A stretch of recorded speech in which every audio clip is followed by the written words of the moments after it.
Komunitas Arsitek Tanpa Nama, disingkat ATN, itu lahirnya cikal bakalnya mungkin bisa dirunut balik adalah pada saat itu di akhir 2012 kita mengadakan Indonesia, dalam hal ini IAI, Ikatan Arsitek Indonesia, ketempatan sebagai tuan rumah penyelenggaraan sebuah konferensi arsitek internasional se-Asia, yaitu Arkasia Kongres 2012. Kebetulan IAI adalah tuan rumah dan mengadakan struktur penyelenggaraan, di mana salah satunya adalah saya ditunjuk sebagai ketua organisasi komitenya. Dari situ banyak persiapan yang kita lakukan. Salah satunya adalah kita menghimpun banyak teman-teman arsitek-arsitek muda di Bali yang berkenan membantu dalam penyelenggaraan acara tersebut. Singkat cerita, acara tersebut sudah berlangsung dengan sukses. Kemudian setelah berlalunya acara tersebut, kita mengadakan sejenis pembubaran secara informal. Kemudian dari situ muncullah ide-ide dari beberapa teman yang muda ini, yaitu bahwa sayang sekali kalau rasa kekeluargaan yang sudah tercipta itu sudah saling kenal, sudah ikut bersama-sama menyelenggarakan acara tersebut. Sayang sekali jika lantas tidak ada kelanjutannya. Dari situ kemudian keluar ide dari beberapa dari kita, termasuk saya dan beberapa teman lainnya. Oke, bagaimana kalau kita bikin sejenis komunitas, kemudian kita adakan acara ketemuan lah secara reguler, katakanlah sebulan sekali, gitu. Di mana akhirnya kita mulai pada Januari 2013. Jadi Januari 2013 adalah acara arsitek tanpa nama yang pertama. Pada saat itu bahkan kita belum punya nama untuk komunitas kita. Kemudian setelah itu baru kita bicara lagi, kemudian kita rembukan secara ramai-ramai. Kemudian kita sepakati bahwa nama yang kita akan pakai adalah nama yang cukup unik, yaitu Arsitek Tanpa Nama. Kenapa dasar pemilihan nama tersebut juga ada dasarnya, yaitu karena kita ingin bahwa komunitas kita benar-benar menjadi wadah interaksi yang fluid, gitu ya, dan mengedepankan semangat komunal, semangat komunitas. Jadi tidak ingin komunitas itu lantas menjadi figuristis, hanya merujuk kepada orang-orang tertentu saja. Kita juga ingin semangat kebersamaannya itu lebih mengedepankan manfaat apa yang bisa kita share, baik untuk sesama kita arsitek maupun kepada masyarakat luas. Jadi bukan mengejar popularitas pribadi. Demikian kira-kira motivasinya. Nah, dari situ setelah Januari 2013 tersebut, secara reguler kita coba bulan demi bulan kita lanjutkan acaranya. Kadang terselenggara, kadang tidak, karena maklum komunitas, jadi kita benar-benar mengandalkan kerelaan waktu teman-teman dan kerelaan energi teman-teman juga dalam mengurus acara tersebut. Tanpa dirasa, hingga saat ini kita sudah mengadakan acara reguler sebanyak 54 kali. Itu adalah acara reguler yang boleh dibilang acara bulanannya. Di luar dari acara reguler itu kita juga masih punya acara-acara lain ya. Acara lain sejak 2016, 2017, dan 2018 kita mengadakan pameran karya tahunan. Dan itu sengaja kita adakan di tempat publik. 2016 dan 2017 kita adakan di Beach Walk Shopping Mall di Kuta. Sedangkan tahun 2018 kita adakan di Level 21 Shopping Mall di Denpasar. Tujuannya tidak lain adalah untuk mendekatkan mengenai karya-karya arsitek dan keprofesional arsitek ini kepada masyarakat, sehingga secara tidak langsung mengedukasi masyarakat mengenai apa itu arsitek, bagaimana karya-karyanya, dan mengapa memakai jasa arsitek itu menjadi penting dan disarankan. Begitu kira-kira.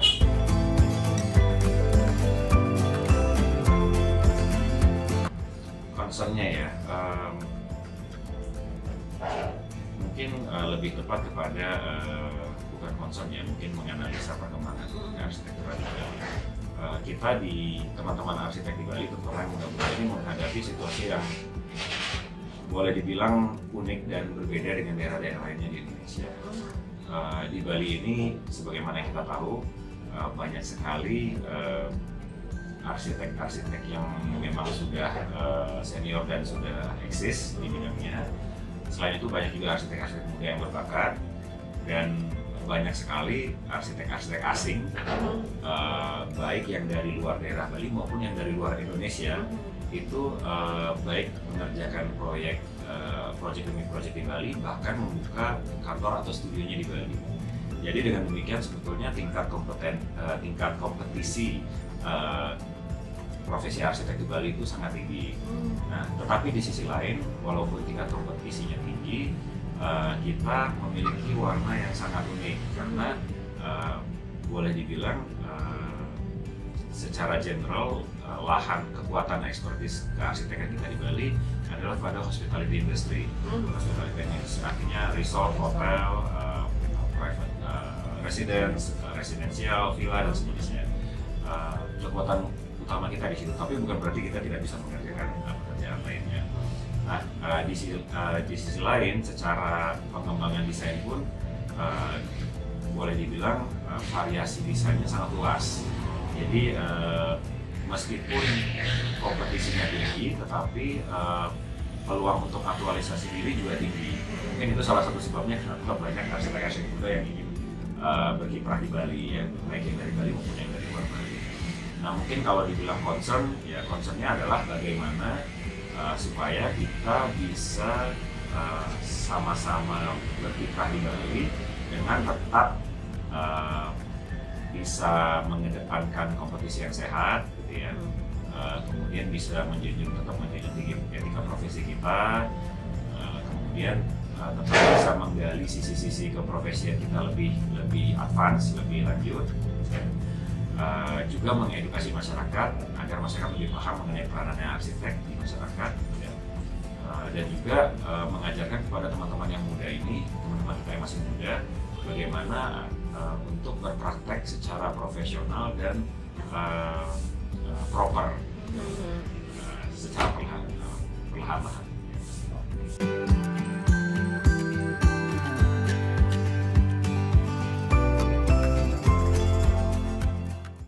Saya secara pribadi merasa justru sebenarnya ini bukan masalah hitam atau putih, ya, bukan masalah antara kita memilih untuk mempertahankan atau tidak mempertahankan. Sebetulnya lebih luas dari itu. Memang kita di Bali punya budaya, salah satu komponen budaya Bali itu sangat kuat, di mana salah satu komponen budayanya adalah arsitekturnya. Nah, arsitektur dan ketukangan di Bali itu sangat unik dan sangat sedemikian kuat sehingga banyak diaplikasikan dalam desain-desain baik oleh arsitek-arsitek dalam negeri maupun arsitek-arsitek luar negeri. Dan banyak juga local wisdom atau hal-hal positif dari budaya dan arsitektur Bali itu yang memang layak untuk dipelihara dan juga dilanjutkan, dikembangkan.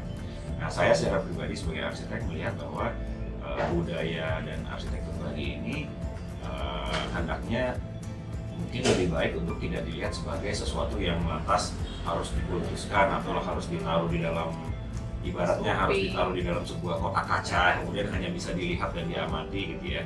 Karena menurut saya yang namanya budaya kan sebetulnya adalah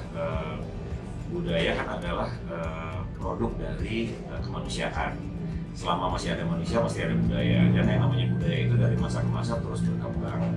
Kita ketahui yang namanya budaya itu terus berkembang seiring dengan perkembangan kehidupan manusianya dari masa ke masa.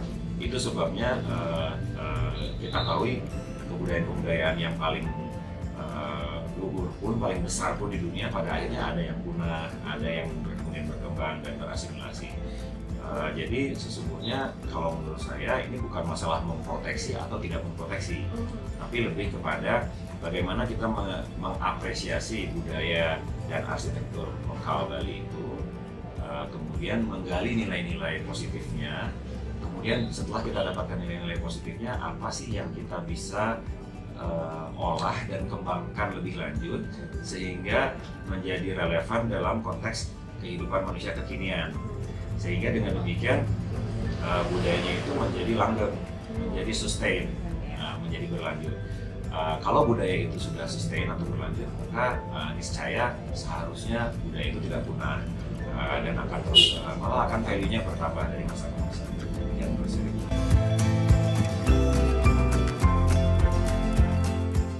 Nah, memang saat ini kita bisa lihat banyak komunitas-komunitas yang berkembang teman-teman di berbagai wilayah di Indonesia ya. Saya rasa hal itu hal yang positif ya, hal itu hal yang positif dan perlu diapresiasi juga dan perlu disemangati ya. Dan jangan lupa bahwa sebenarnya masing-masing komunitas ini punya warna-warnanya tersendiri. Sebagai contoh mungkin teman-teman yang di Sumatera, teman-teman yang di Jawa, Bali mungkin berbeda. Tapi perbedaan itu pada dasarnya adalah sesuatu yang wajar-wajar saja, dan karena kita punya latar belakang budaya maupun pergaulan maupun tantangan yang berbeda di masa mendatang. Jadi adanya komunitas-komunitas ini sebenarnya merupakan hal yang positif yang bisa memicu, mengakselerasi perkembangan arsitektur di Indonesia. Dan di sisi lain juga mempercepat untuk edukasi ke masyarakat mengenai pentingnya peran arsitek di masyarakat. Harapannya juga dari pihak birokrasi atau pemerintah juga melihat ini sebagai dari sudut pandang yang positif dan mau merangkul komunitas-komunitas itu, sehingga dalam pembuatan kebijakan atau dalam pembuatan sebuah katakanlah regulasi dan sejenisnya tidak hanya mengedepankan masukan dari asosiasi atau organisasi-organisasi yang formal, tapi juga dari komunitas-komunitas, dari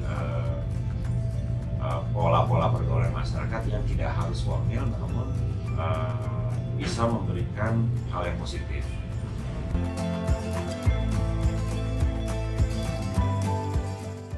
Kita punya harapan yang cukup besar tentang komunitas arsitek tata nama.